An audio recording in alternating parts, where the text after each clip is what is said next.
kitchen now. My name is Kim Montgomery, and I am the Director of International Affairs and Science Diplomacy at the American Association for the Advancement of Science, or AAAS. And it's my pleasure to be co-moderating this session with Kyle Cordova, the Executive Director for Scientific Research and the Senior Assistant to the President for Scientific Affairs at the Royal Scientific Society in Jordan. And today we will be discussing how to unlock and engage all scientific talent and to expand the locations of knowledge creation. Which is an important topic because, as we know, the global science landscape is characterized by vastly unequal distribution of knowledge. There are few countries that have the means to carry out research at a sufficiently high level to achieve the innovations necessary to address societal problems, advance their economies, and to increase prosperity. But that does not mean that scientific talent only exists in those few countries. Of course it doesn't. However, many of those folks may end up pursuing opportunities elsewhere. So our conversation this afternoon will focus on identifying and overcoming the challenges to increasing the geographical locations of knowledge creation, the role of mentoring, and how to develop the necessary scientific research infrastructures that will facilitate opportunities in local communities across the world. And we are privileged to have a very distinguished panel that come from early and mid-career academics. They also come from government, non-government, and private sector, they're gonna provide their perspectives and thoughts. And for the format of this session, we're gonna introduce each panelist individually, and then we're gonna ask them a framing question, which they'll have 8 minutes to answer. We're really gonna stick with this format because we want this session to be as interactive as possible. So we wanna hear from you. And so after the panelists are each introduced and answer their framing question, we're gonna open it straight for discussion and questions from the audience. And so it's now my pleasure to turn it over to Kyle, who will introduce our first panelist today. Hi, everyone. Good to see you all here. It's my pleasure to co-moderate this session and bringing Jordan and the U.S. together and the Global Young Academy as well.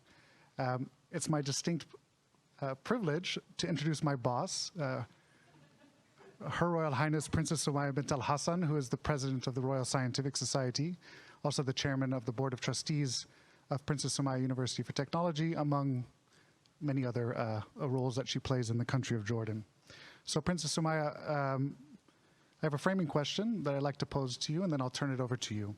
So as a global science advocate and leader of a national research institution in a developing nation, what do you believe countries with a developed research infrastructure should understand about how a country like Jordan can use science and scientific research to support sustainable development and maybe more importantly, opportunity for emerging scholars?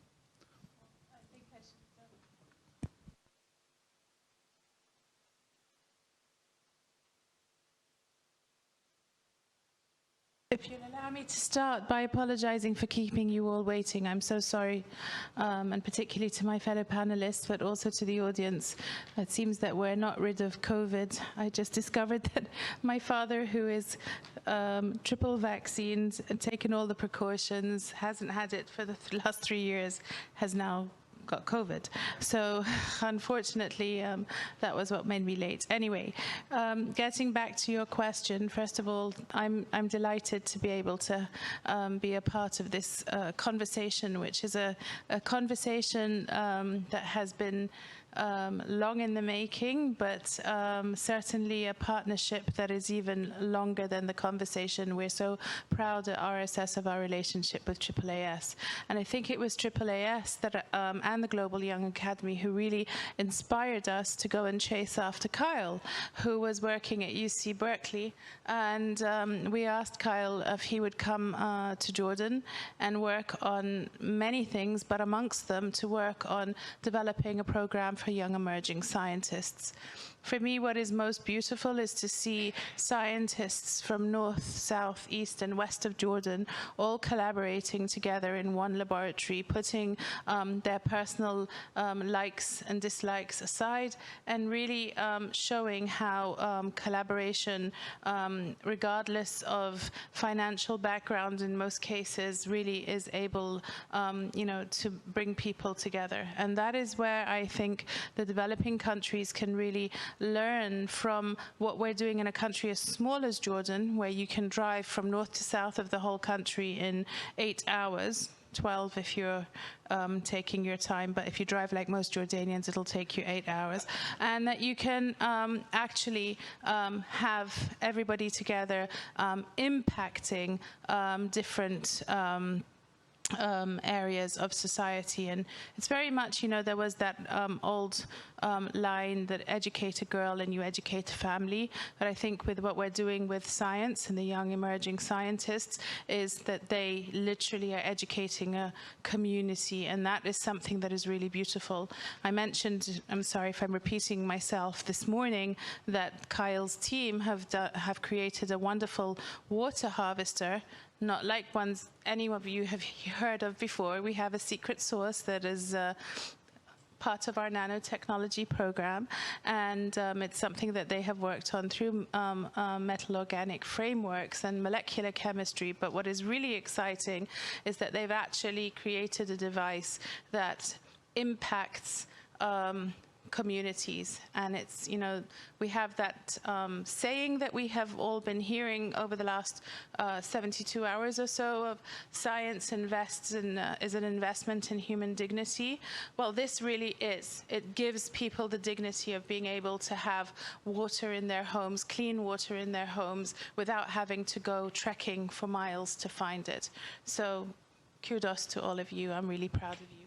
Am I meant to say something else now? Okay, all right. Sorry, it's Kyle likes to tell me what to do, so hold on a second.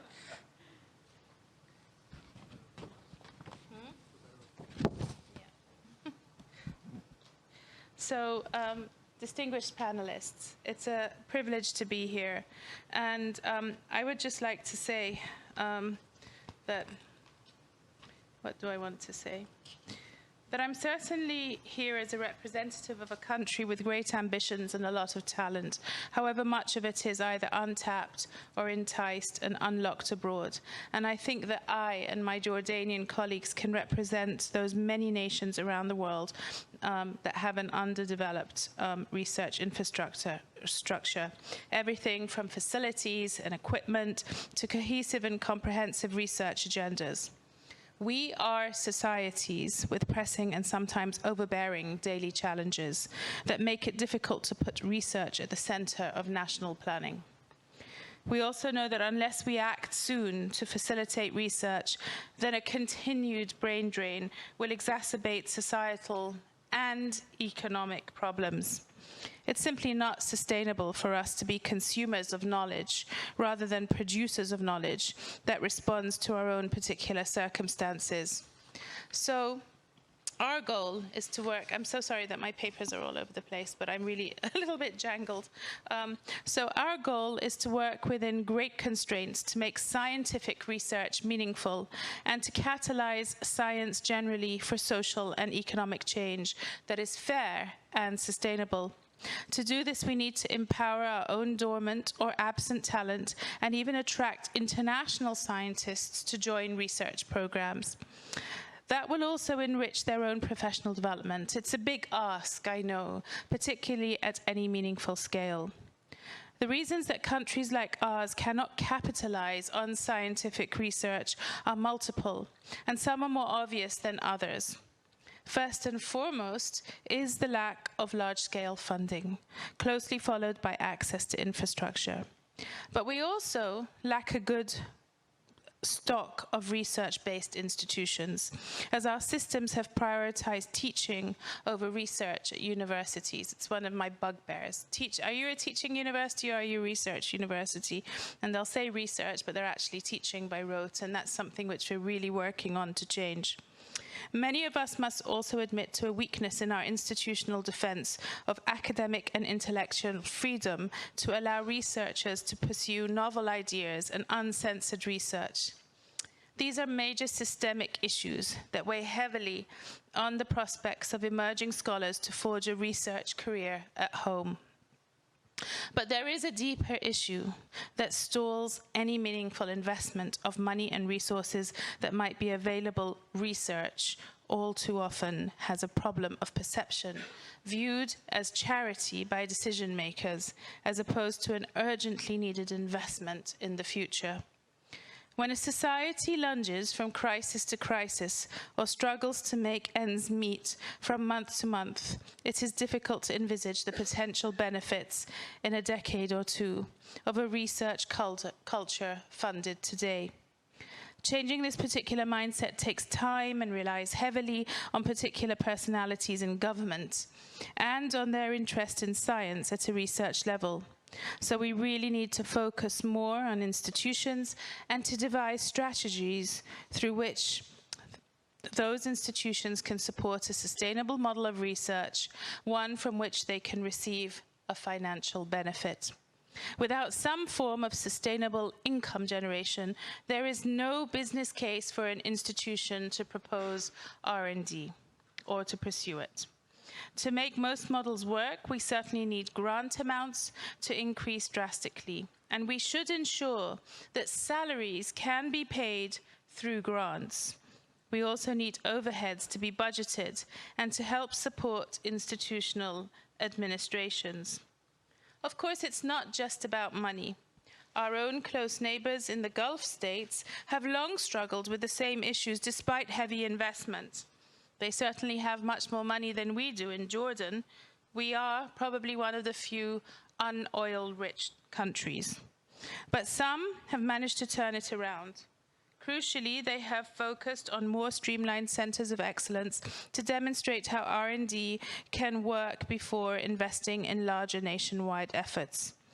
These have been succeeded with dedicated and stable budgets which place quality of spend over quantity of expenditure. The typical strategic plan supports the initiative, infrastructure costs, and the hiring of talent based on merit, and there is no expectation of a return on investment for at least 10 years. The Centers of Excellence model has provided some quick wins for decision makers to appreciate the right metrics for measuring R&D impact, and has increased the will to support institutions that can deliver on those metrics. For example, I could cite KAUST in Saudi Arabia and NYU Abu Dhabi in UAE. Each of them has used a model based on fairly radical academic and intellectual freedom, where the individual researcher is free to establish the direction of their research program, but within the parameters of worthy national priorities. That aspect is crucial.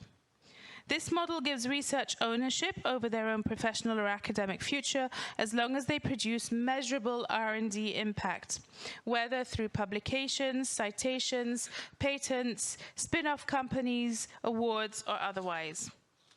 Another key aspect of the Centers of Excellence model is that it provides the space and focus for emerging scholars to be mentored as they pursue new research ideas.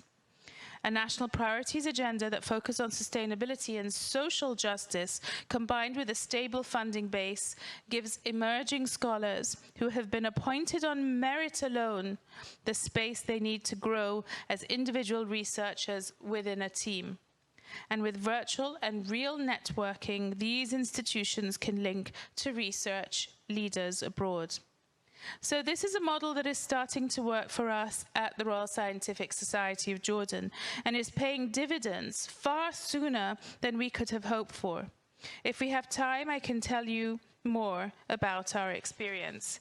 However, over the past 5 years, in fact, since World Science Forum 2017, RSS has made it a strategic priority to sustainably fund our own Center of Excellence called the Advanced Research Center, or ARC. ARC has recruited local and foreign talent and diaspora based solely on merit. We've established a research agenda based on our national priorities, and we have equipped world-class laboratories. We emphasize our institutionalized intellectual freedom, and we center everything around our nation's resource and sustainability challenges. We have also created a talent pipeline to provide opportunities for emerging scholars, both undergraduates and master students to plug into research programs. We've established metrics to judge impact, pursued and enhanced international partnerships and collaborations, and have capitalized on our successes to make it sustainable. And we've had amazing success in a very short period, simply by gathering and unlocking talent. So some examples include adaptive atmospheric water harvesting, as I mentioned, and that was through the, well, Kyle likes to call it the water harvester, I call it the water creator. And anyway, it was invented at ARC, aimed to solve countries' water scarcity and security problems, and was published in Nature Communications, first time in the country's history, was led by a master's student from a Jordanian university and 2 female undergraduate students mentored by a foreign scientist. And of course, it has an international patent filed and a spin-off company established, ready to commercialize. Another example is crystalline porous materials that capture carbon dioxide from emission sources, aimed to support countries' emissions reduction. It also was published in the Angewandte Chemie, first time in the country's history, led by a female undergraduate student, and it was delivered in collaboration with China, Saudi Arabia, and the United States. A further example is food waste used to produce biodegradable plastic from bacteria. This was aimed to support the reduction of olive mill food waste for creating an environmentally friendly alternative to petrochemical-based plastic. So, ladies and gentlemen, as you can see, the story is good and it's young in Jordan, but it's healthy and it's growing, and it's something that we are tremendously excited about. I apologize that I ran over here, so my glasses steamed up, but there must be a scientific solution for that. So if I didn't make a lot of sense, I hope that you will come and ask me some questions at the end of the session. Sorry for my steamed up glasses and my papers all over the place, but thank you.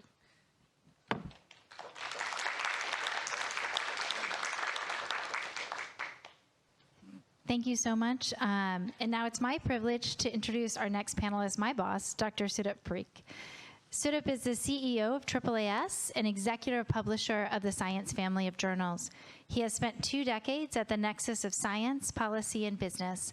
Prior to AAAS, Sudip was the Senior Vice President and Managing Director of Leading Strategies in the Americas at DIA Global, the General Manager of the Health and Consumer Solutions Business Unit and Vice President at Battelle, a multi-billion-dollar research and development organization, and a science advisor and professional staff at the U.S. Senate Appropriations Committee. And Sudip, your guiding question that you have 8 minutes, and we're going to try to stick to the 8 minutes, is as a leader of a large multidisciplinary general scientific society, what do you think is the role for scientific societies in promoting global engagement, opportunity creation, and goodwill, especially for emerging scholars? How can engagement initiatives be structured to ensure that they have real impact for scholars in developing economies that urgently need their input and participation? Thank you, Kim, and thanks for the question. And I don't know how we made it to where you're introducing your bosses. That's a terrible position to be put in. There's a lot of bad things about us, too. First of all, let me just say it's wonderful to be here, and thank you all for joining this conversation. I don't intend to hopefully take the full 8 minutes. First, let me just say, Princess, I wish your father well. Thank you. We're fortunate that this is 3 years in. And I also want to just thank the RSS for their collaboration over the years. This is a long-term collaboration and partnership that we've worked on together. Let me start answering that question by saying that let me just give you a little bit about my story, my history, because I think it's emblematic of the way we thought about these things over the last 40 years. And it may, in fact, be emblematic of what the world shouldn't be like in the next 40 years. So let me just quickly tell you my story. I'm a scientist. I'm a biochemist. I'm an American. My name is Sudip Parikh. I'm an American. I am the product of immigration to the United States. There was a piece of legislation in the 1960s called the Immigration and Naturalization Act of 1965. It reopened the U.S. borders to immigration from Asia. Until that time, because of systemic racism, there was not immigration from Asia to the United States. My uncle was a geologist working in France as a postdoc, and he was recruited to work at NASA for the Apollo missions. He was a lunar geologist working in France in 1965. It's a story that all unto itself. But anyway, he comes to America, and he's at the Goddard Space Center. And he invites my father to come through what's called chain migration, which is a dirty word these days, of inviting your family to come to the United States. And my father is not a scientist. My father had no degrees. My father came from Mumbai and came to a small town in North Carolina of about 6,000 people. So imagine moving from a city of 12 million to a town of 6,000. And he came home to a place that he loved. How about that? But he did that by choice, but also by pressure of the fact that there weren't opportunities for him in India at that time. My uncle goes on to later become the state geochemist for the state of California. My father works in factories in North Carolina, and furniture factories and textile mills, and works hard and puts his children through college. And I have the privilege of leading the AAAS, and my sister is now a scientist at the CDC in Atlanta. So this is the story that is actually repeated many, many times. There are thousands of scientists in the United States, right, tens of thousands of scientists in the United States with that story, some version of that story. And there's nothing wrong with that story, but that's the story of the last 40 or 50 years. But we stand at a time of extraordinary progress. We stand at a moment where, if you take a step back, we're living in a golden era of science. We have an understanding of the universe brought to us by things like the James Webb Space Telescope, things like the Square Kilometer Array, that is extraordinary. We know more about our place in the universe than any other set of humans ever. We're standing at a time when we can harvest or create water from what would seem like magic to our ancestors. We're living at a time when we talk about cures for disease. We are not living at a time when it's necessary to flee a part of the nation, a part of the world that is under-resourced, to a part that is well-resourced, just for the reason of doing the science that we care about. In fact, we live in a moment when it's possible, if we do the right things, to enable folks to be a part of a crossroads of talent in the world where, yes, we can travel to places, we can become parts of that global culture of science, but maybe we can remain in the places that we call home, in the places that we love, and actually bring solutions that are required in those spaces to those spaces, rather than just doing it in several countries that make up the vast bulk of the investment in science. And so when you ask what can a scientific society do, we can do several things. One is we cannot be so insular. For the past 300 years in the culture of science, it's a very insular thing, right? We live in monasteries of science, where we interact with one another, where to become a member of an academy, you have to be nominated by 3 other academy members. You know what that means? That means you have to know those people. And that means you have to be a part of that network already. And that is systemically challenging to anyone who's not a part of those networks, to anyone who happens to be born in the state of Gujarat in India, or to anyone who happens to be born in the Northern Cape of South Africa. And so we have to be able to break down some of those systemic barriers that legitimize scientific discovery and that make progression in the sciences possible. The other thing that we can do is that we can serve as the glue for collaborations like the SKA, where when there is investment that is done both by those countries that are already investing a lot of their GDP in the sciences, and it is done together as equal partners and co-creators with nations that are well-placed, that have resources, that have human capital, when we can do that and ensure that both partners are getting value, such that, there's the things I've learned about the Square Kilometer Array. I hate talking about the same thing over and over, but this is a story to tell. 10 years ago, there were 5 radio astronomers in South Africa, 4.5, they tell me. I got to meet the half. Today, there are 200. 200. Now, you may say, well, radio astronomers. That's not going to feed anybody. That's not going to change the world. I tell you that yes, there are 200 radio astronomers, but you know what that means? It's signal processing. It's algorithms. It's programming. Those folks are not going to stay in that space forever. They're going to move around. They're going to become other things. And that is the hope. That is the expectation. That is the value that is created when we are collaborating across the world. We're all gaining discovery. We're all gaining the value of the science. And people can do it from the places that they live and love. And they can do it to the benefit of their local communities, in addition to the global culture of science. So, as a leader of a large scientific society, we can help legitimize that. We can help make it possible. So I'll end there.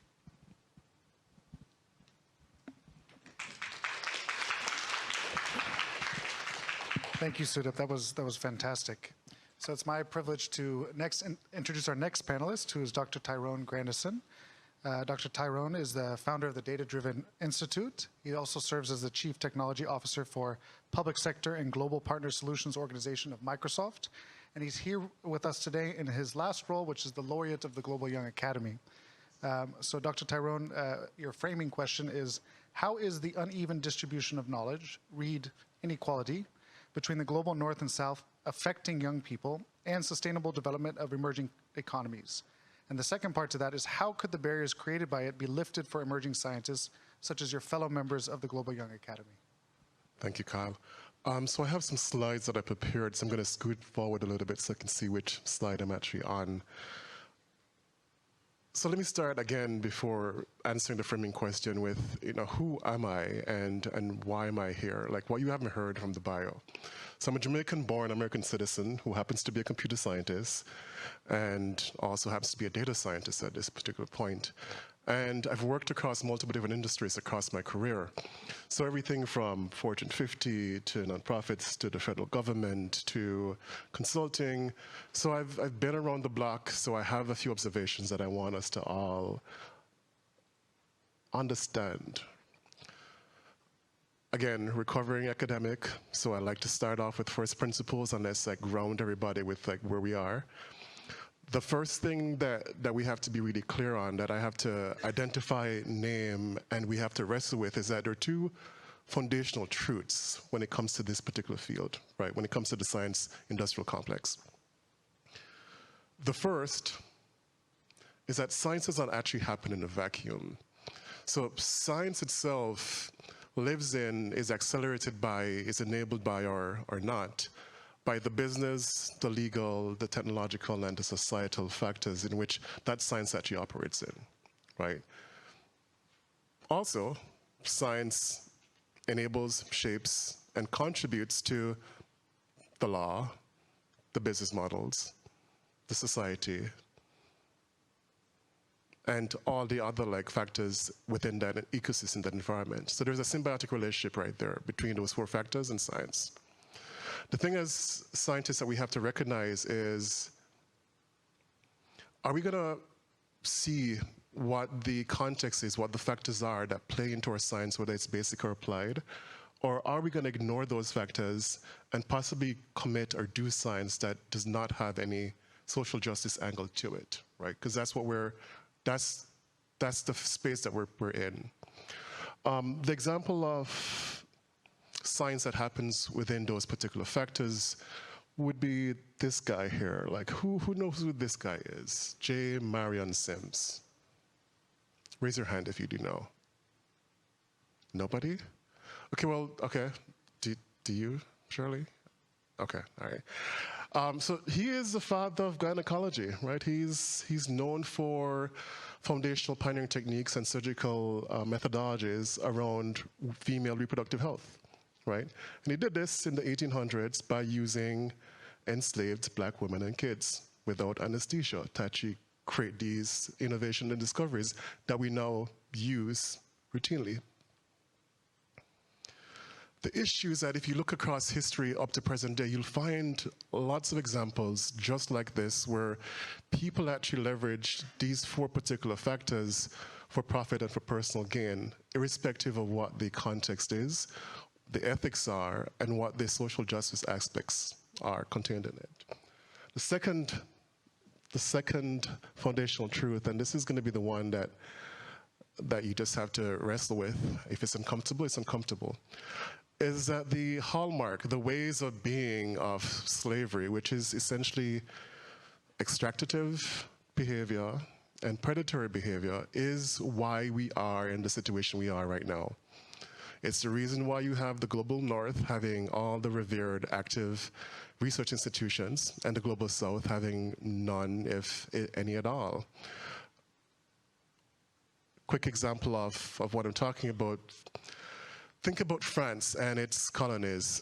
And when its colonies were actually going through this independence/emancipation, France said to them, you have to sign this pact for the continuation of colonization, the Canolan Pact, right? So it says you have to invest 85% of your reserves in the French central bank. If you want access to those reserves, you have to request a loan from the Minister of France. If you get the loan approved, then you get loan at like modern interest rates. So you're telling a colony that is normally in the global south, lots of countries in Africa, that if you want access to your money, which is 80% of it, you have to actually go through this process that you probably have a low chance of actually achieving it. And you have to use that 15% that's remaining to fund anything else for your citizens, for your people. So you have an environment where France, at last count, was actually getting $500 to $600 billion a year from their colonies to invest in the economy, to invest in its research. And you have the French former colonies not having enough money to actually meet the basic needs, much less to think about how do you actually create a research ecosystem that rivals France. If you look at other countries, Spain, Portugal, Belgium, England, Germany, you all have a similar story. You all have similar agreements that are in place that do the same thing with their former colonies. If you look across institutions that are global, that didn't have the luxury of having a colony, you can see that they have institutions that try to have the same effect via global institutions. So what we have is an interesting world, right? We have a world where the global north extracts money and or dictates to the global south by these institutions how and when to spend money, which creates an environment that's unstable and unsustainable. You have an extraction of indigenous knowledge, it being repackaged, it being protected by law, and it being sold back to local communities at higher markup prices. And you have a situation where the global north then says, why can't you actually compete? Why don't you have a research ecosystem, right? The impact of this on early career scientists, I know it's a long way of actually getting to your question, but set the context first, talk about what we need to actually have. Okay, perfect. Is that they go where the opportunities and where the resources are, which is the global north at this point, because of all the situation and the context that we've actually talked about. And that's the dichotomy, that's the dynamic of the brain drain issue problem. When they actually get there, they then get treated inequitably based upon where they're from. And that's just a nice euphemism for they get treated based upon their proximity to blackness or their proximity to whiteness. They then yearn to come back to their home countries because that's where their roots are, that's where their family and friends are. And they want to contribute, not all of them, but a lot of them to the progress of their nation. Unfortunately, along the way, some actually become tools and become guardians of this system of extractive and predatory behavior as they actually go along their career success ladder, because that is the status quo, that's the way of being. Now, what can we do about this? If you live in the global north, I'm going to keep it simple. You learn what the agreements are that are oppressing other people. You educate everyone around you, petition the government to change it, and you actually be proactive in how you want to actually help people. If you're in the global south, similar things you have to do. Learn the root cause of your problems. I'm all about root cause. We could create solutions to the symptoms and the manifestations all we want. If we're not addressing root cause, then it won't be long-term systemic change. And you have to petition people in leadership to take a stand against these agreements that they have in place. Great example is Prime Minister Maya Motley in Barbados, who's actually on that path right now. But I can only name one in all the world, so that should tell you something. And form communities of interest within your particular country or region, sort of like a union, so you can actually go together and figure out what your interests are so you can push your direction forward, scientifically, of course.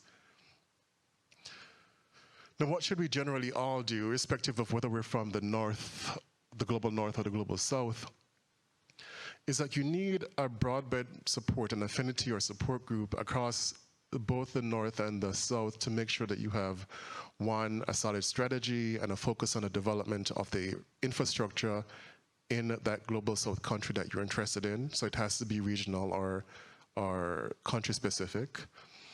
And you have to go beyond measuring impact in terms of patents, even though we all have lots of them, and publications, and whatever metric you have that does not involve how do you positively affect the life of someone that is in the most marginalized group in your particular environment or community. If that is not a part of your measure of impact, then you're not doing it right, and we need to rethink what you're doing. I'm just going to stop there.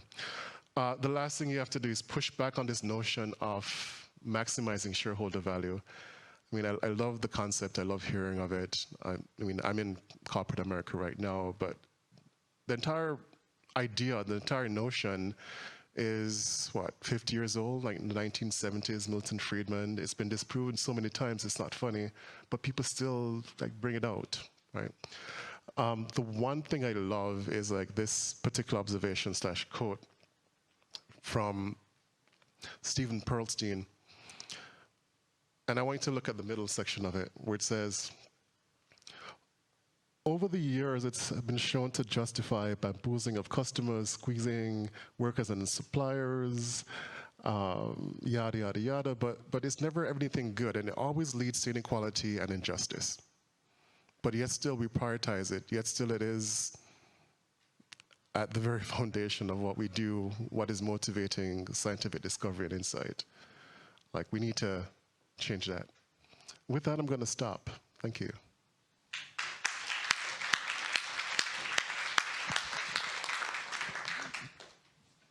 Thank you very much for those remarks. And now it's my pleasure to introduce our next panelist, Dr. Jayshree Seth. Jayshree is the corporate scientist at 3M and currently holds 76 patents. She joined 3M in 1993 after getting her PhD in chemical engineering from Clarkson University.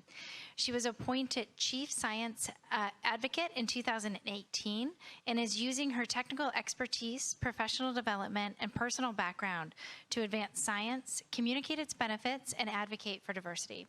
In 2020, she was awarded the Society of Women's Engineers Highest Achievement Award, and she is a Distinguished Alumni Award recipient from her undergrad alma mater. Jayshree is recognized as a thought leader globally. She's a prolific speaker, also the author of 2 books, and was interviewed right before this panel. And so for her guiding question, Jayshree, my question for you is, there's been increasing calls from both outside and inside the business sector on the importance of attracting, developing, and retaining diverse talent. As the Chief Science Advocate at 3M, you have been passionate about increasing participation in STEM.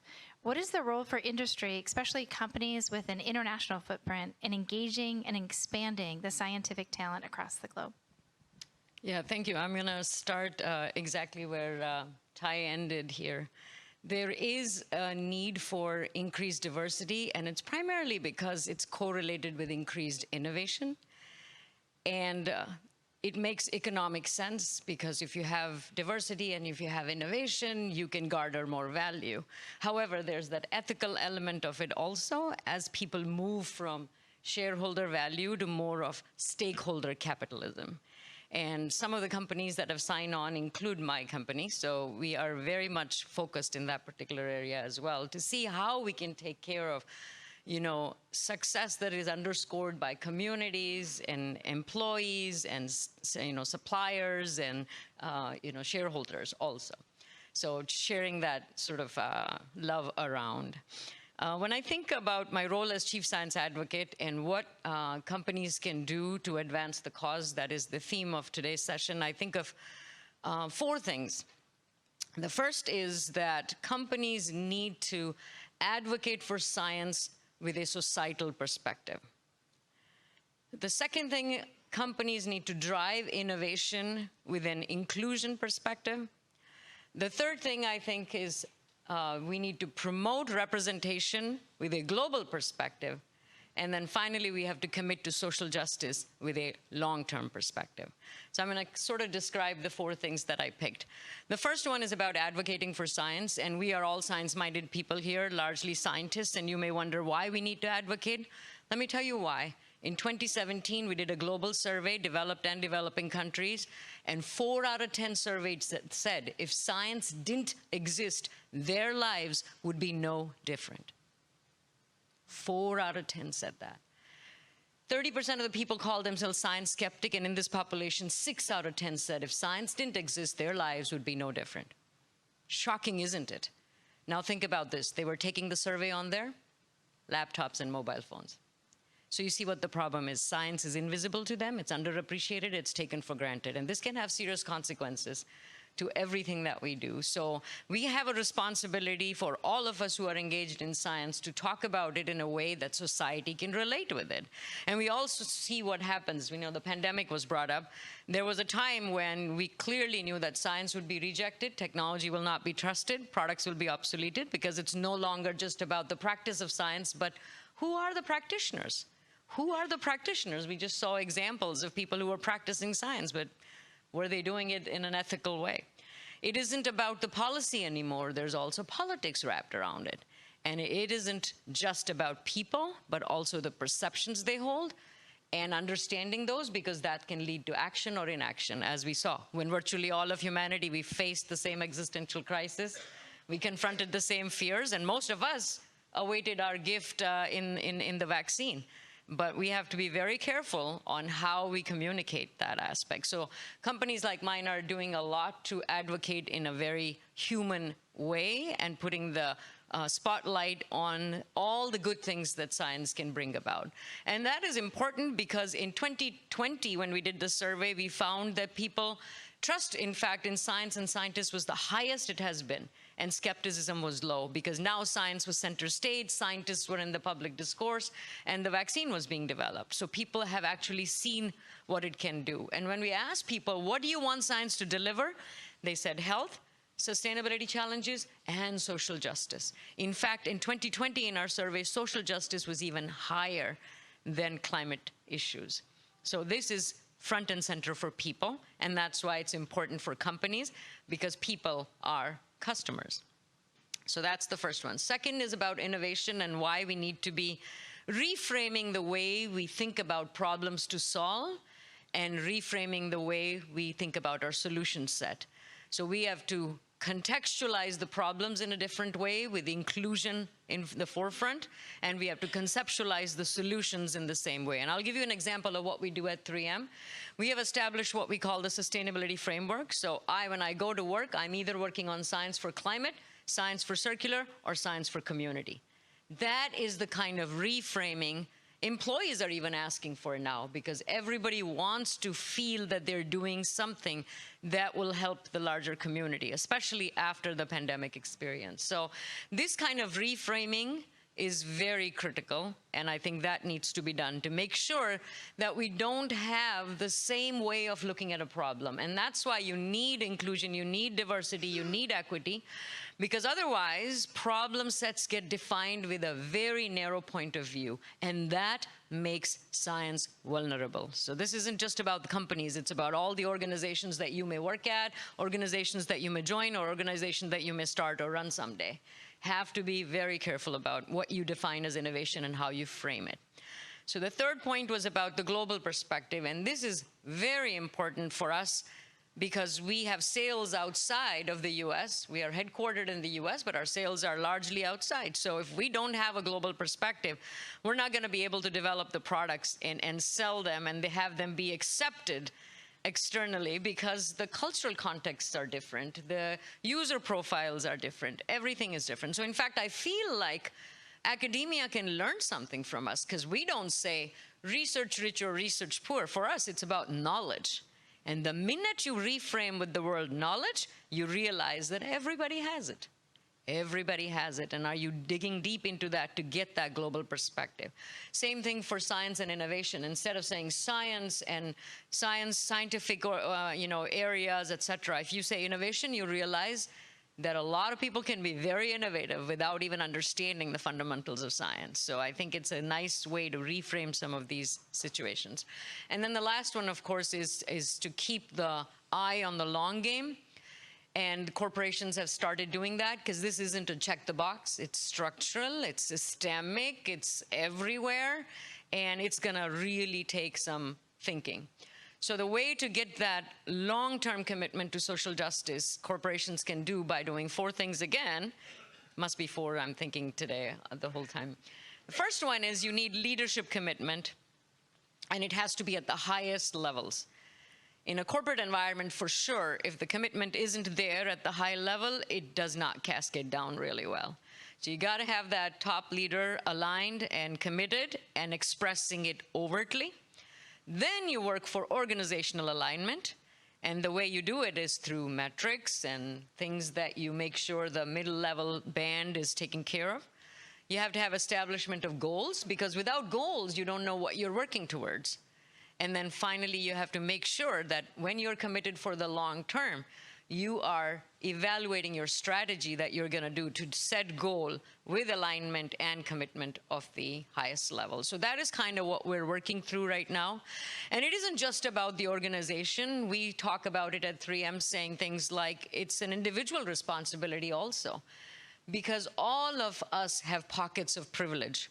Regardless of who we are, we have to dig deep and find those pockets of privilege at an individual level and try to make a difference and figure out how you can personally further, the inclusion and foster equity and really facilitate diversity in your organizations and in your environment. Because at the end of the day, the world requires innovation. Innovation needs science. Science demands diversity, and diversity warrants equity. And I can tell you from a very personal perspective, these 4 points are very important to me. I never wanted to be a scientist or an engineer. My dad was a university professor. I grew up on the campus of the oldest engineering institution in all of Asia. There was no option given to me. You're going to be an engineer. And when I grew up, and the time I grew up, you did what your parents told you to do. I was more interested in the human context. I had very pro-social goals. Nobody talked about it with science. And now you realize that science has such a strong human context. And today I'm at this level and all these accolades that you talked about, but in my head, I still bring all my humanities mindset to science. And that is the secret to my success, in my view. And so we really have to think about this, because every day, although I am at this highest level with 76 patents and everything that I have done, I think about the ideas and innovation we're missing out on, and the students and the scientists we're missing out on, because of the way we teach, the way we track, the way we train, the way we typify, and the way we even talk about STEM. And so that needs to change. We have to bring that societal perspective. I can tell you about global perspective, and I can tell you about diversity. I cannot tell you how many times a week I think about an idea that I had because I am either a woman of color, underrepresented minority, immigrant from South Asia, somebody who can bring dialectical thinking to the linear thinking that is very pervasive in science. And dialectical thinking is something that is really rich in indigenous and African and Eastern philosophy. It takes into account the rich context we live our lives in. It takes into account the inherent contradictions that do exist, and we're still able to function. That is what science needs. So I cannot say enough about what each day every one of us can bring to our roles. And then the final point is about the leadership. and the commitment that you have to have for social justice, this is something that, in my view, if I was really the queen of the world, I would change how we view leadership. That old model of leadership does not work. The new leader is going to be somebody very different who can handle all this complexity and yet take it down to simplistic fashion to do things right. And that's the commitment we need. So I'm hopeful that most corporate environments understand this, appreciate this, and implement it.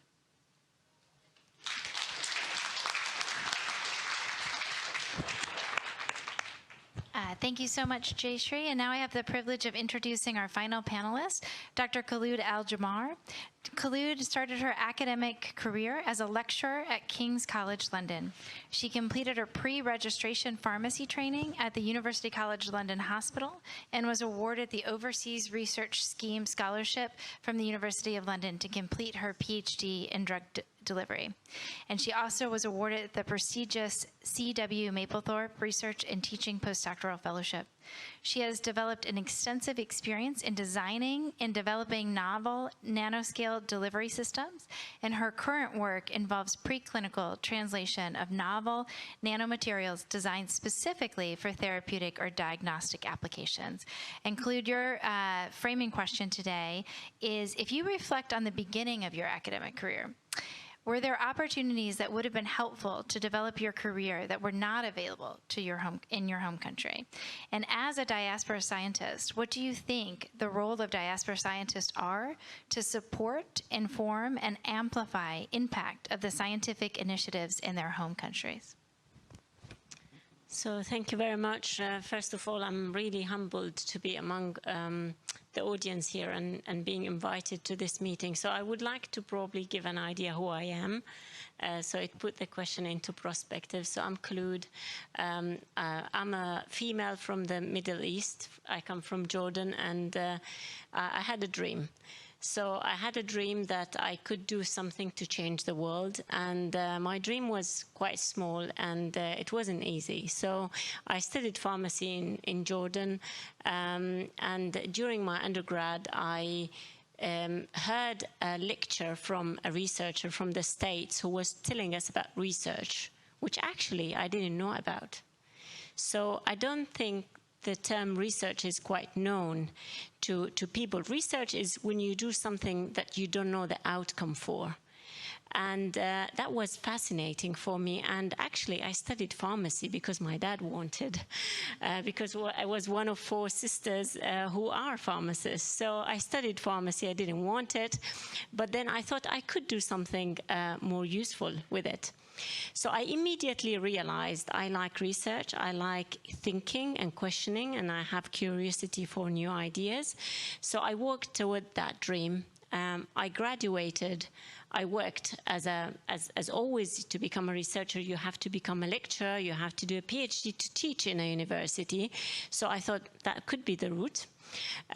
Couple of years, and then I thought, I want to leave this place. I want to go abroad, explore my potential. So did all the exams, the English exams. My sister was like, what are you doing? You know, my dad is not going to let you go abroad. And I'm like, I'm going to do it.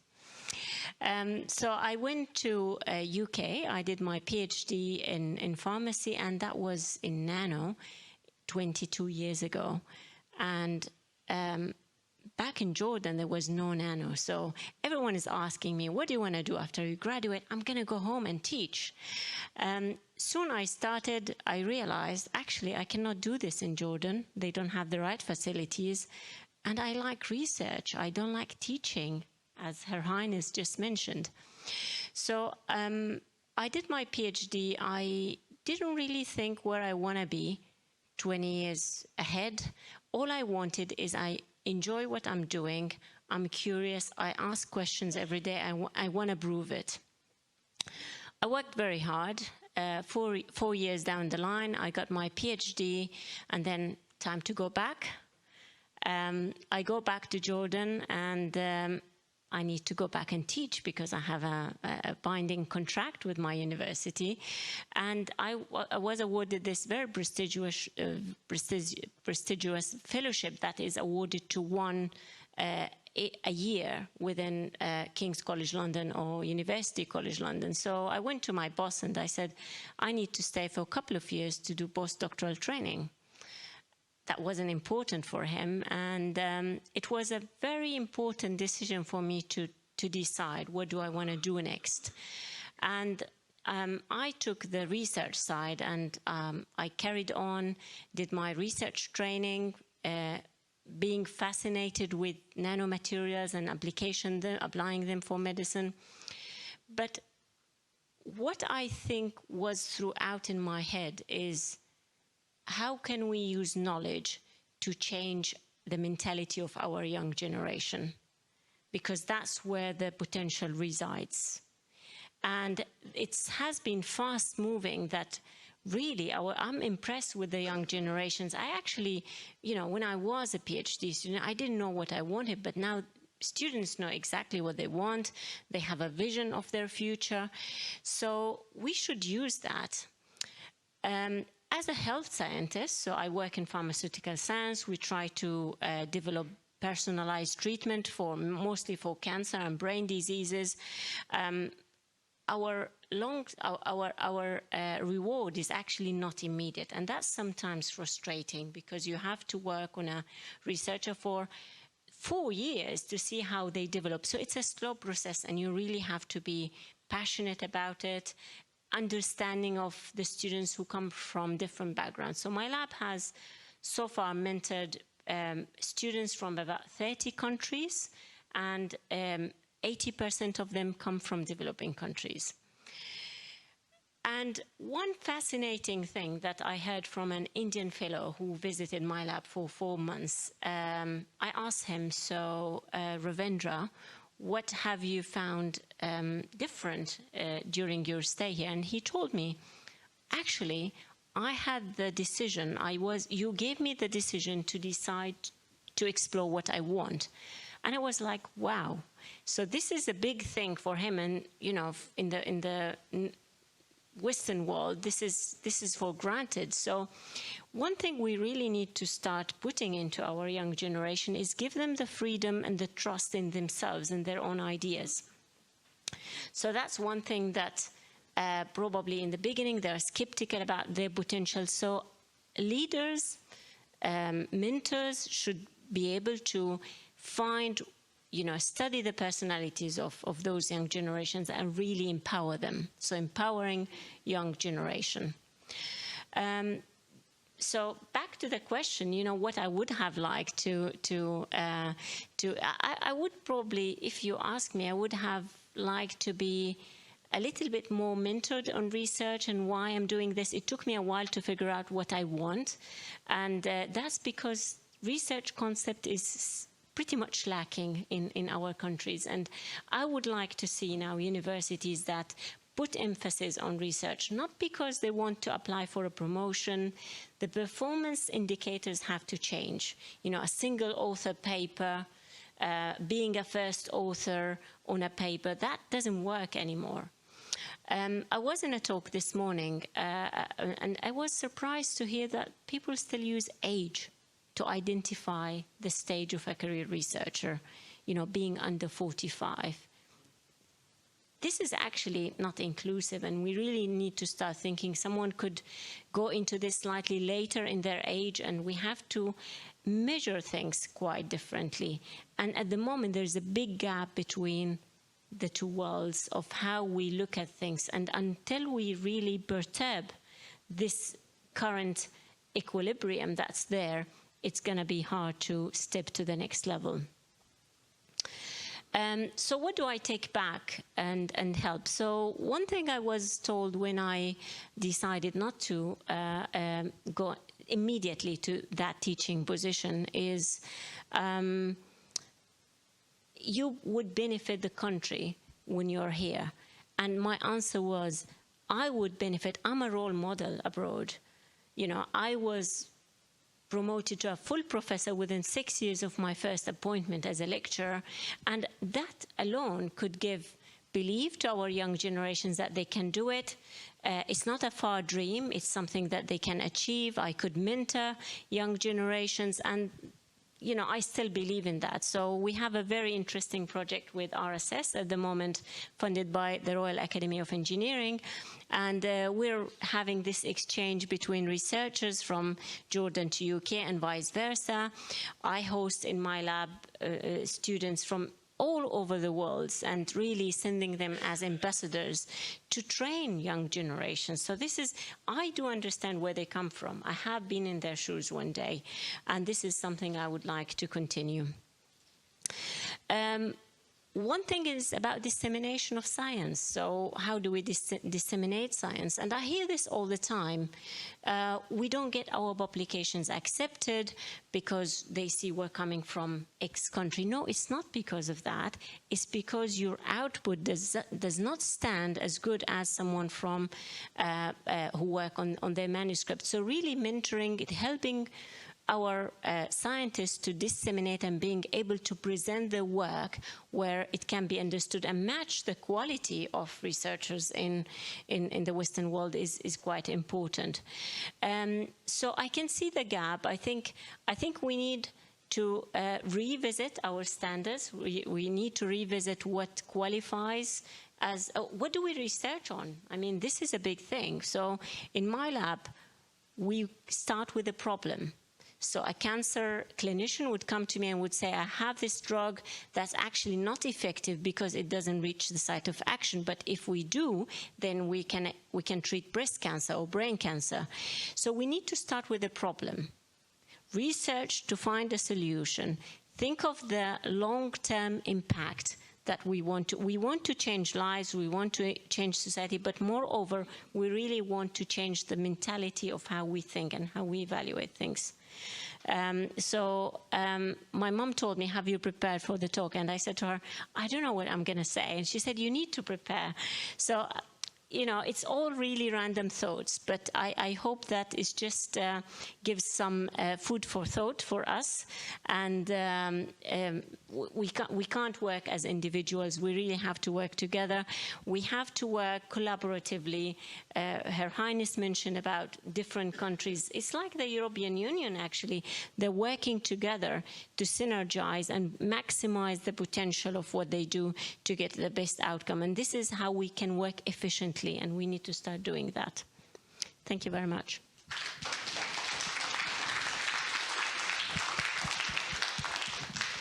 Thank you so much, and I want to thank all of our esteemed panelists for providing their perspectives and thoughts. I really found it one of my favorite sessions at the event so far, and I'm not just saying that because I'm the co-moderator.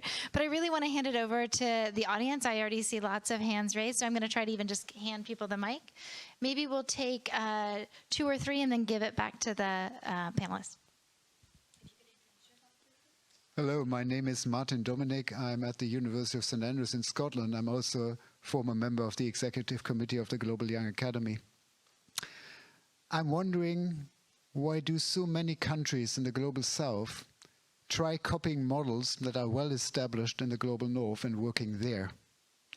Which in my opinion is a recipe for perpetually lagging behind due to entering a competition that cannot be won. Rather than focusing on their needs, their circumstances, and their strategic advantages, and there are some, doing things differently and likely better. Is it time to stop copying and start thinking?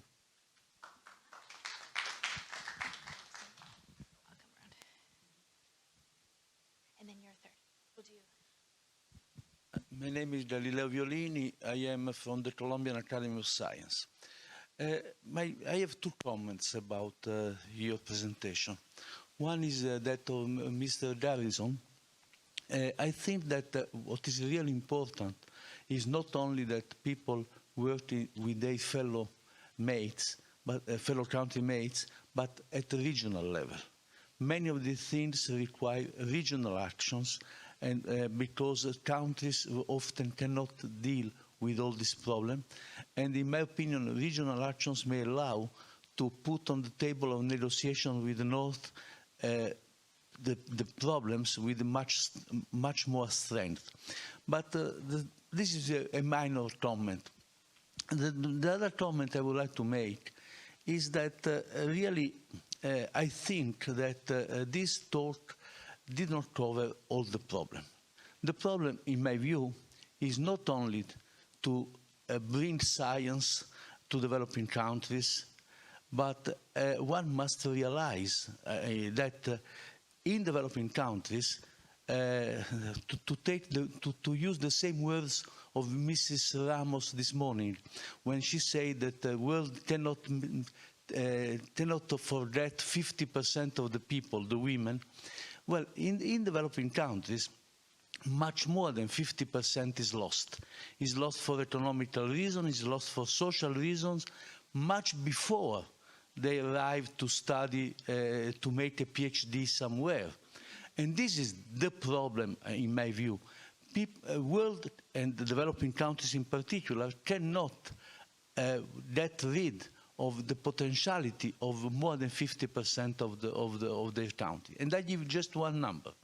In Latin America, in the Caribbean, the people who arrive to the university are one third than in OECD countries.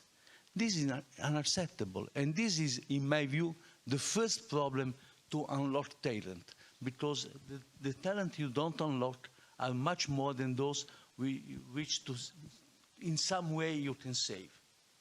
We'll take one more question and then hand it back to the panelist.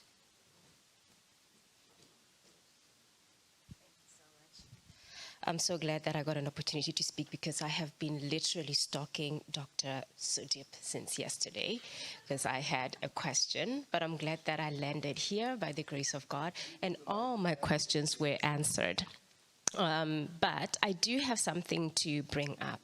One of the things being that I do not think that academia and research is taken for granted. I feel that it's mostly underrepresented, which means that in academia, what we generally do is we have a closed course. We stay within ourselves. We decide amongst ourselves which topics to research. When we are done with them, we peer review amongst ourselves, and then we read our articles ourselves.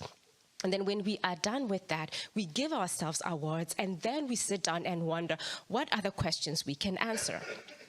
What concerns me the most is that every single time we apply for funding, we are asked how we can help society. And we always have these amazing stories of how it's going to feed back to the community. But guess what? When we are done with our publications and waiting now for another grant to apply to, we do not ever go back to give back to that community. We never, ever, after finding out how alpha receptor alpha influences cognitive function following schistosomiasis, is going to help that community. No, we publish, we get excited, I know the pathway, I know the signaling and everything, so I sit down and I ask another question. So there is a point that was brought up which states, start with the problem in research and then build up to the solution. When I started being a scientist, that's what I wanted to do. I had a heart for people. So when I was done finding out everything about cognitive function, stress, gene deficiency, and everything, I wanted to go to the community. I did not want to circle and circle and circle around. But guess what? There is no funding for the people who work with the community. All the funding goes to the amazing researchers in academia. Now, every now and then, once a year, they give back to the community. There's an outreach program where for a day or two, learners from underfunded communities will come to the university and be given KFC and then get to do one experiment, and then they are gone, okay? Now, my desire, the desire of my heart, which has been getting discouraged over and over, is that there is no funding for anybody who wants to work closer to the people. There is no money. I am sitting with children in underfunded communities where school fees is literally 200 rands a year, and they cannot afford that. Now we apply, and then we are asked, what is your affiliated university? Like, I don't have a university. I'm not affiliated with a university. No, we can't give you money because you're not affiliated with a university. We need money. We need to take science to the people. When I am in my other country, because I'm between countries, when I'm in Botswana, I speak science in Setswana. I translate macrophages into Setswana because I have to speak to the people in Botswana. When I speak COVID, I have to speak in a language that a woman in a village understands what I'm talking about. I cannot stand there and showcase my knowledge. That's not what it is. I have to take science to the people in a language that they understand and communicate it in a language that they understand to their level, not to my level with my colleagues, because that's not what it is. But unfortunately, when I step out and say, kindly, can you fund me so that I can take science to the people? Oh, sorry, it's all about academia.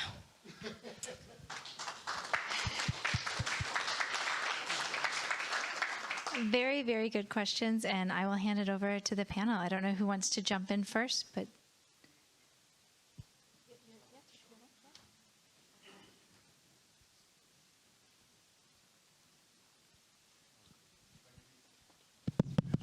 Thank you for the comments. Completely agree. So let me start with Martin's comment/question. So there are many examples of countries leapfrogging, of not actually leveraging or using the same playbook over and over again out of necessity, because they couldn't afford to actually play and use the same rules that are well worn and people have actually like traveled on before, right? It is not something that happens typically in the global south, and it doesn't happen as frequently as you want. In your comment, I heard a question of like, so why are countries in the global south / developing countries actually going along that path anyway? Why are they trying to play in this space, right?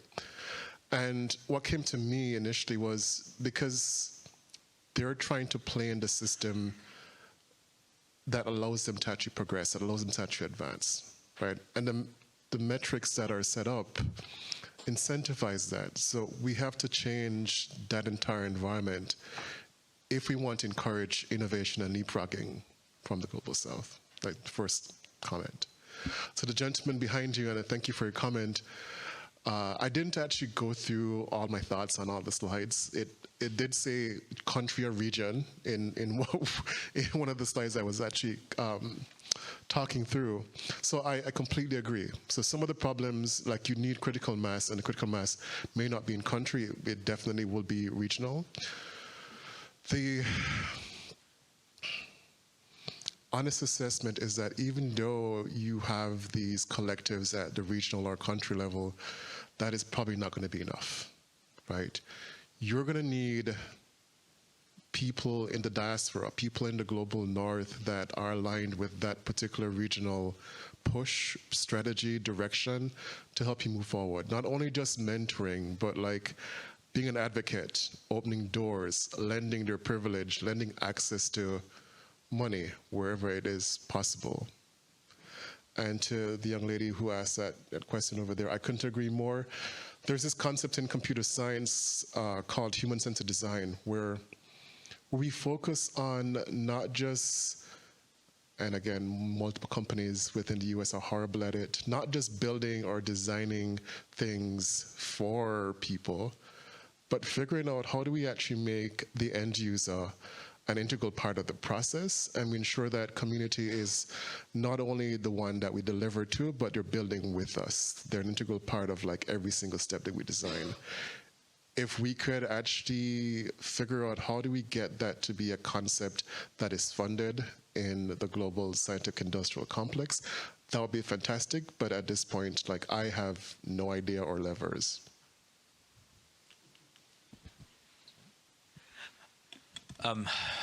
Oh, first, I didn't hear the name. I heard all the other names. The name of our questioner over here. Thank you.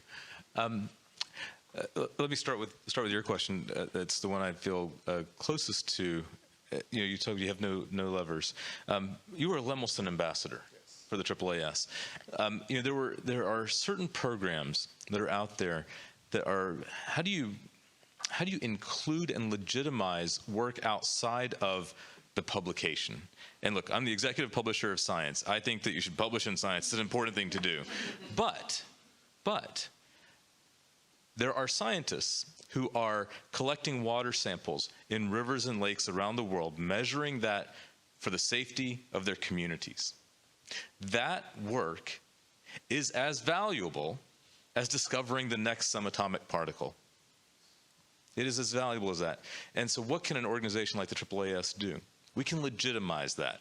We're orthogonal to it because we don't control money from your agencies. We don't control the academic setting in a university. But we can legitimize it by saying that is valuable. That is as important.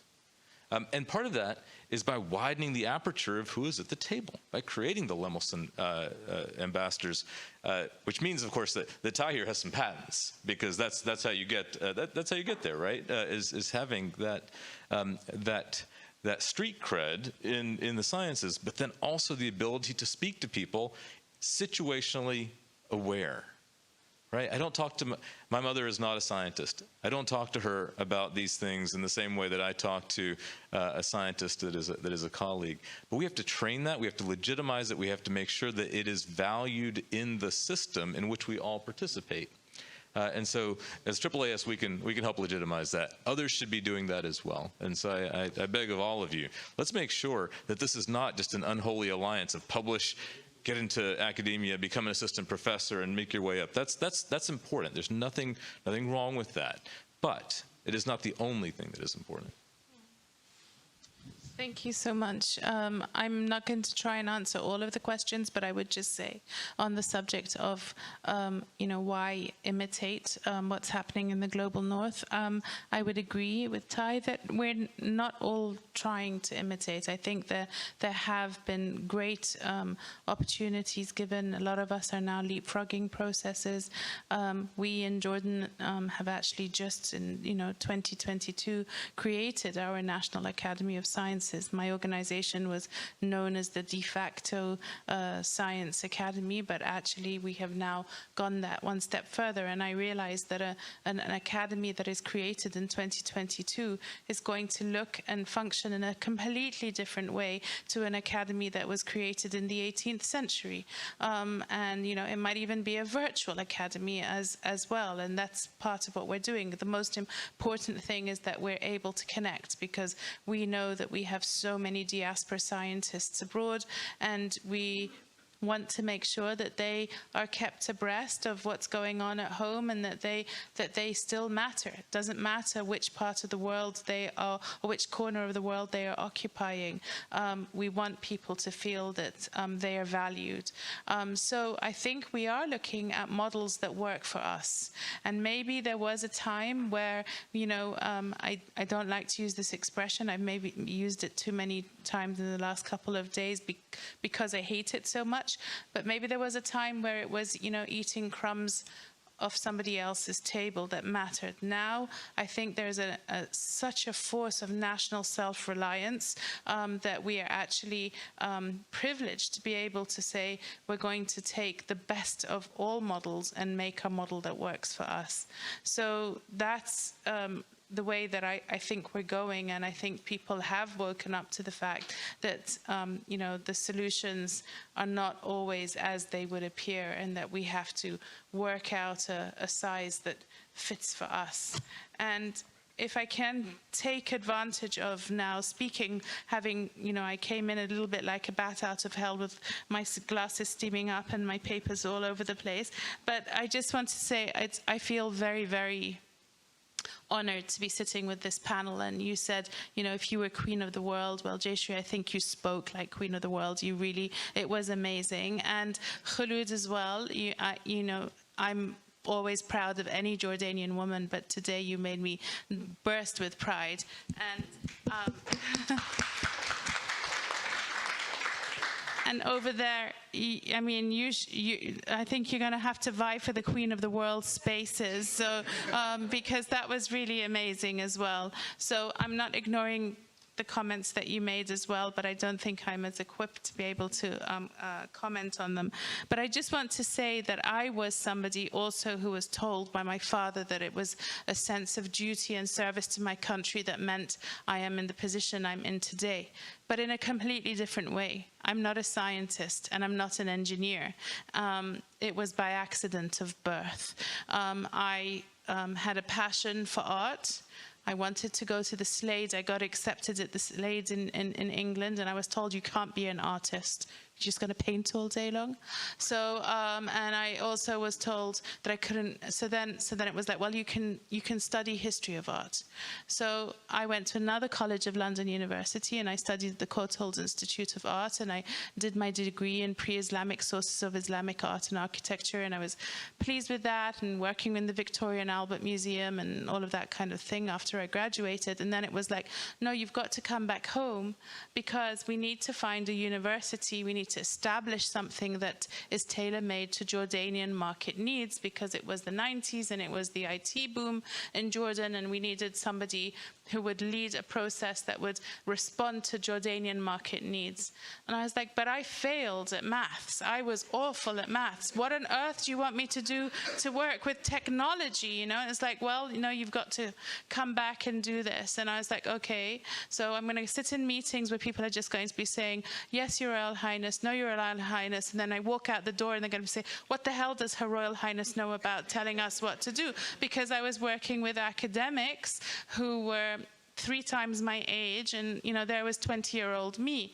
But as it happened, it worked in that I didn't tread on the toes of the academics. I must have had some kind of a mind for management, developed the first university in Jordan that was focused on computer science into arguably the most established ICT university in the Middle East region, and we're very, very proud of our relationship with places like MIT and so on. And then I guess I was right back at the beginning, because I suddenly had to shift 100 meters across campus, and it was like, you're going to now run the Royal Scientific Society. And I was like, and it was like, there's industrial chemistry, renewable energy, and I was just like, but actually, it was the beauty of working with scientists that made me realize that science has so much to offer, and that I wanted to really make sure that I could create the most conducive working environment for these people and make it as productive as possible for these wonderful people who were really sacrificing to come and make sure that science was a solution for so many people. And I think it's that sense, again, of national pride that we're working in a science community to protect public health and safety. And at the end of the day, that's what mattered. And today, I look at my organization, and it was an organization that was literally on the verge of collapse when I arrived. It actually didn't even have a front door on the building, because they'd got a new contractor to change the front door, and then they ran out of money, so they couldn't even pay the contractor. It was that bad. But I was able to really, as my father used to say, turn lemons into lemonade, because I realized that it was a campus that needed to be a collective CV of the best talents, regardless of financial backgrounds, creed, whatever it was. I just wanted people to be there who had arrived there on merit. And that's, I think, what made the secret to success. And while we lost people like you to the international community, I think now it's showing that it can be the magnet to bring people like you home, even if it's meeting in cyberspace. So I just felt, you know, I apologize again for blustering in, but I wanted to just sort of say where I am on this panel. I feel very, very humbled and privileged, and I think you blew us all away yesterday with a very vibrant speech. So it's a privilege to be sitting next to you, but thank you to all of you as well for everything that you said. So sorry if I didn't answer all the questions, but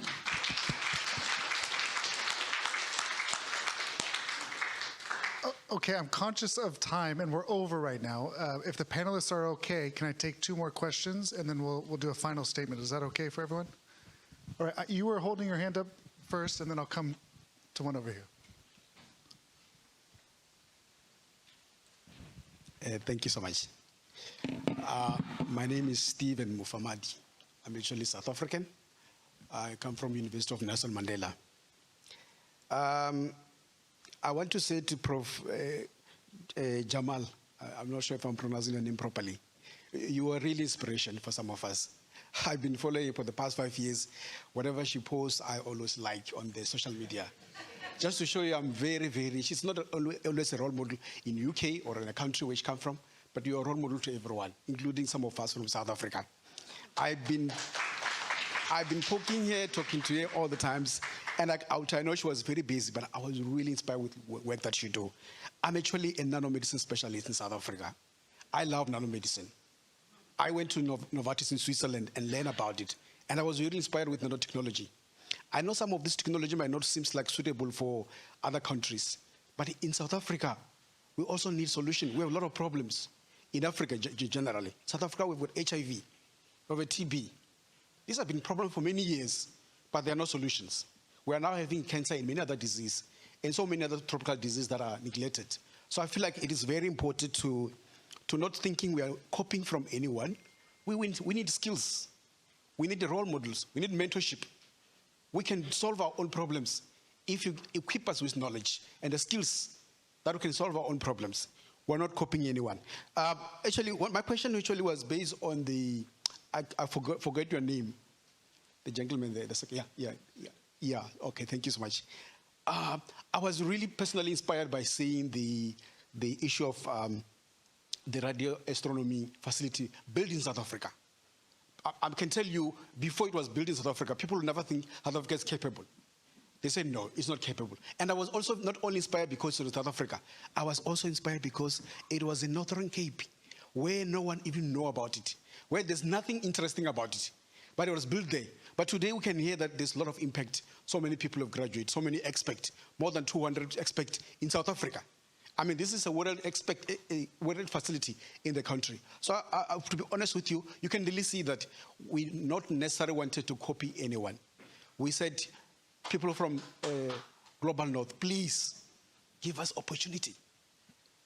Prof, you said you're coming from your Middle East. Look at you now. You're not only inspiration of Middle East, you are inspiration to all of us. So we can really see that if you can equip any person or train anyone to understand, to have the skills, we can use those skills to solve our own problems. Please, I'm begging you that if you've got an opportunity to network with us, please just give us a small things. We're not looking for big things.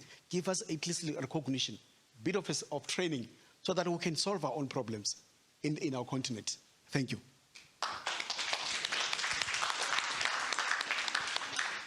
I saw this lady's hand up in the back, so I'll go to her.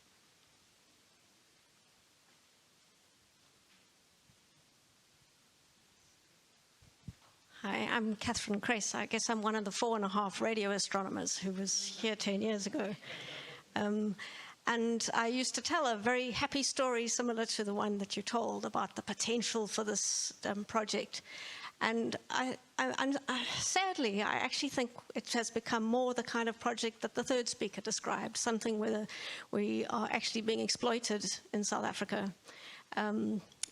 When we talk about there being 200 astronomers, radio astronomers, many of those radio astronomers are just foreigners who have taken a kind of little part-time position. And so they're on our books, but they actually don't turn up to really contribute much to our undergraduate programs or anything. We have many bursaries given out, but often it's a bit of a facade where you just have lots of local faces, and the science is actually controlled from outside the country. So it's a bit of a cautionary tale, I think, is that something which can look like there's great potential without, and to me, part of the problem is this kind of trying to copy what's going on. And I'm happy to hear you aren't copying, but I can say that in the astronomy community, unfortunately, I think there has been a lot of copying, and we have really lost our what could have been a wonderful thing to really just sort of playing a part and not actually what this is about, engaging and expanding our talent.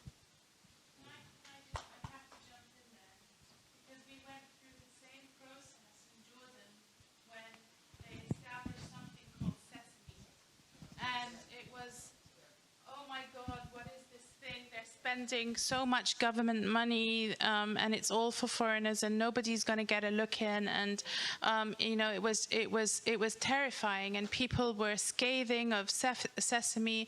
And you know, for those of you who don't know, Sesame is a synchrotron light facility, and it went through a really dark time. but they just kept plowing on. And it has now come back to Jordanians, I would say, and although the users are still international, but you can see Jordanian science coming out of a facility that was built by Jordanians in Jordan for the world, but that we are the first users of that, would you not say?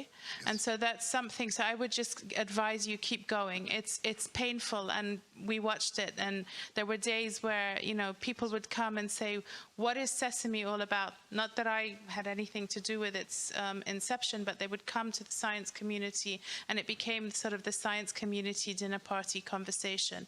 But just keep going, and you'll see, you'll have the last laugh, I hope. Okay, we have one final question here. I apologize for everyone. A comment, okay. Thank you. Princess Sumaya, you inspire me, and I'm very full of pride to be Jordanian. Wearing many hats, one of them is the UN. To answer many of the questions, I think there is something, I don't know if there is something called Researchers Without Borders. We have doctors, we have bankers, we have many others. So physicists without, why don't you do specialized Researchers Without Borders? This way know-how can be transferred, exchange of knowledge, probably online training, and the like. So this is one suggestion from the UN hat. There you go. Thank you very much.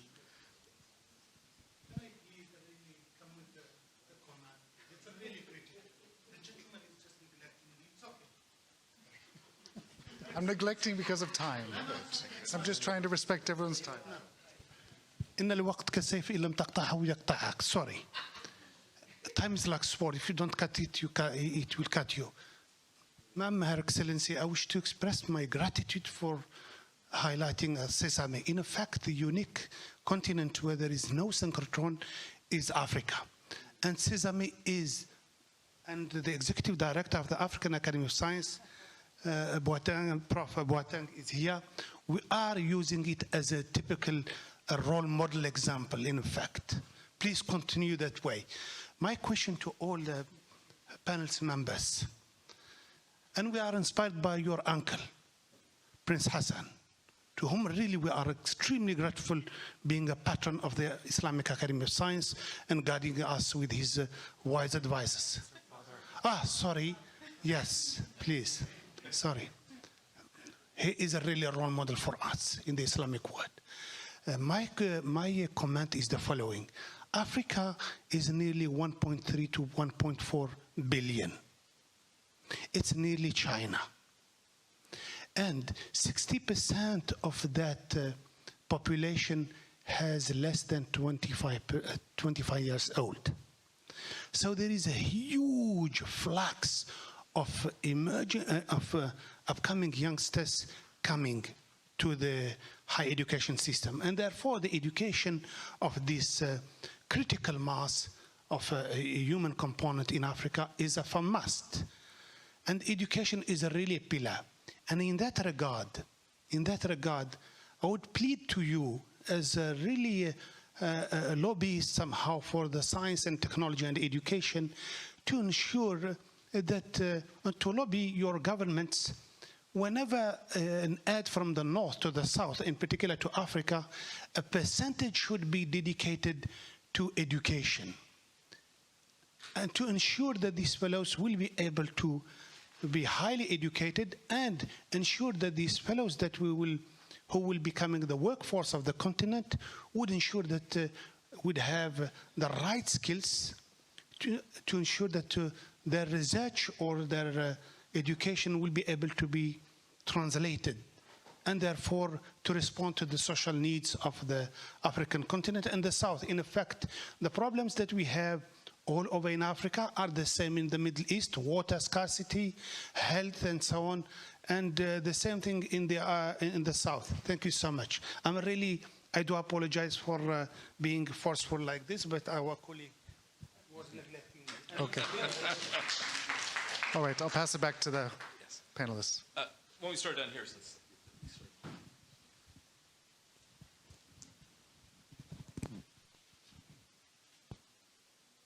Sorry, is that to answer? Okay, maybe I can start with a suggestion about research without borders. I think COVID has taught us so many things where actually we can do it without borders. We have conferences that were across the world, but I agree with you. Maybe there are more formalized ways to do it. Exchanging know-hows can be a bit tricky in terms of IP and sometimes universities or countries can be protective of their IP and technology, but we can do more in terms of exchange of ideas, in terms of mentoring, and I think there are many excellent programs that are already happening, and we just have to have them more structured and more organized. So an excellent suggestion. Funding can be a critical one, so I know there are some schemes that could support the mobilities. Some of them are well utilized than others. Newton Fund, for example, can be used to send scholars from one place to another, but online space is a big thing that can be utilized. I couldn't address the suggestion from the gentleman, but if anyone could. I would like to go back to a couple of questions ago, and one of the things that I found is if you want to change behaviors, you have to change the way people are being evaluated. It's very simple as that, and we see it in corporate environments all day long. The minute you move the metrics, suddenly people are all about that. And just last week, they weren't. So metrics matter a lot. And I think we have to figure out what are the right metrics of who gets to be a good researcher, what does it mean to be a good scientist, et cetera. Just to give you a very specific example, for promotion in my company, you have to have not just the dollars that made all the product sales and all of that, it has to be who are you mentoring. How many mentors do you have? Who have you collaborated with? Have you gone across silos and have done cross-collaboration? Have you helped the global community? All that is part of that. And that changes, and behavior changes, and everything changes as a result. So I think that's very important. To the gentleman, I couldn't agree more about women in STEM and how we need to harness this powerful force that we have. Again, it goes back to the meritocratic system and the patriarchy and all of that. It's the social conditioning. Girls as young as 6, when asked to draw a scientist, draw themselves or a woman. By the time they are 10, they're drawing men. And so they not only just see themselves as scientists, they don't even see their entire gender as a scientist. So this is a huge issue. And part of it is that we are to blame. And the way we are to blame is we don't talk about the context. A classic example of that is through Girl Scouts. When the girls were asked, do you want a cybersecurity badge? The girls did not sign up. When they were asked, do you want to save your grandparents from being hacked or scammed? Every hand went up.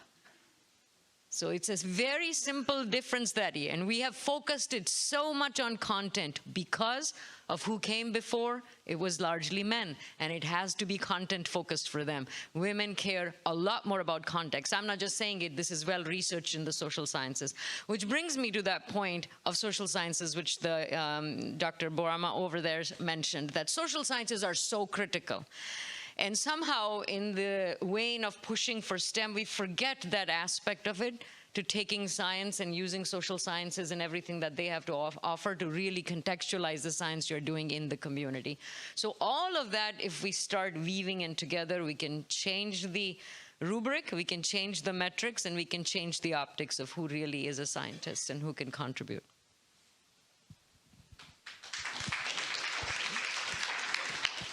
It was fabulous.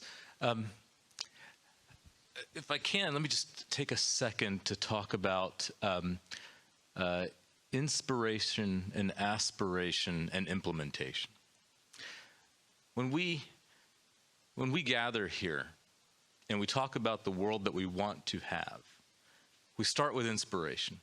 We start with the vision that we want to see. And that is a hard thing.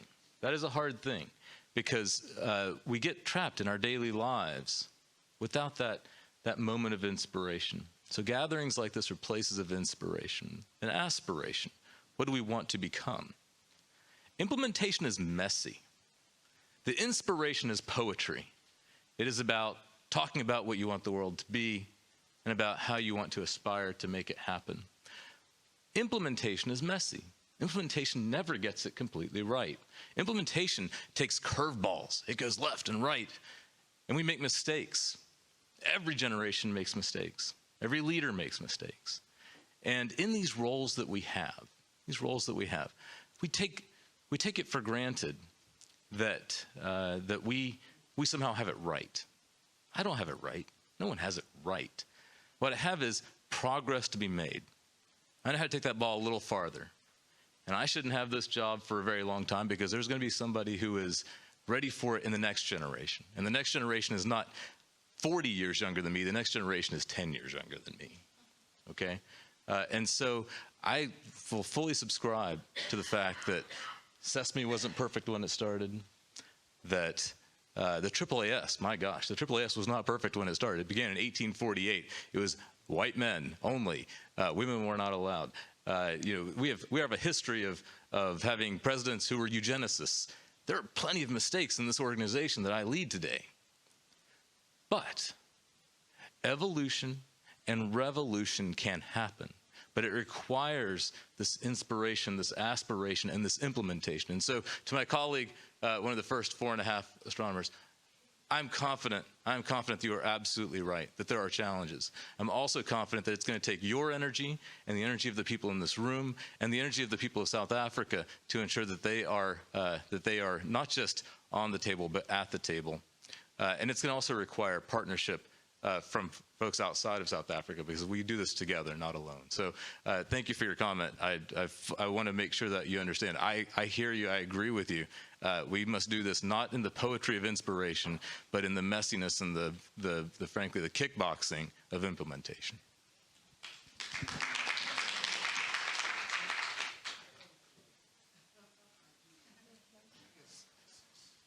Hello, testing. So if we could just go down the line from each panelist with a one-sentence closing remark, and then we'll end the session here. So I'm not going to say it in one sentence. Okay. All right. First of all, inspiration. You two really inspired me. Implementation. Khulud, you've shown what implementation is. And aspiration. I want to be Jayshree when I grow up. So I just wanted to say that. No. Now, in terms of a closing sentence or few, the key is that if you provide opportunities, scientists will come. And when you provide freedom to explore, scientists are very good at producing solutions to problems that may affect us all. But providing scientific opportunity is not a gift. The gift is already there. Within every society, regardless of its position on the development index, the gift is the ability of human beings to do science, to be scientists, to ask questions, and to provide answers to our greatest challenges. That is the gift, and we must consider mechanisms through which it can be unwrapped in all nations. We do live in wondrous times, and it is not beyond hope or imagination that we will cure diseases, that we will understand the universe better, that we will save the environment. But we also live in challenging times, and the difference between generations that either go forward and go backward are ones that have a vision for what they want to accomplish, and then a small group of committed people that make it happen. And they argue and they fight. Let's do that. Let's do that in joy. So I look forward to working with all of you. All right, let me try and do this in 1 or 2 sentences. Large problems everywhere. Focus on what the root causes are. Find your tribe, find the people that are going to help you solve those root causes, and then methodically figure out how you're going to actually chip away slowly. Thank you. Yeah, mine is very similar. I think it's time for all these systems to get a good steam cleaning. And what I mean by that is, you know, you've got to shatter the stereotypes. You have to shatter the stereotypes for the next generation. They cannot, you know, aspire or be inspired if they don't see representation. So shatter those stereotypes, tell the wholesome story about science. I wish somebody would have told me the wholesome story. I would happily have gone and become a scientist, but that wholesome story is not told about the human context of science. Provide exposure, encouragement, whatever you can do from your own pocket of privilege, provide that. Allies and advocates. Become allies, become advocates. There are a lot of people out there who need that. And finally, ask your organizations, ask wherever you are at to put metrics and measures so you can make that change. And if you're tracking, it was STEAM, S-T-E-A-M, shatter stereotypes, tell the wholesome story, exposure and environment, allies and advocates, metrics and measures. So I made it easy. I think what I've learned today is our problems are different. And I hear one problem which I'd never thought it was a problem for me, but clearly we have different problems. But what we should do is keep the healthy discussion going, because that's the only way we can move forward and don't lose hope. Remember, the COVID vaccine discovery did not happen in one day. It was the hard work of nearly 30 years in the lab. So we may not see the effect immediately, but science can underpinning lots of problems, and we shouldn't lose hope.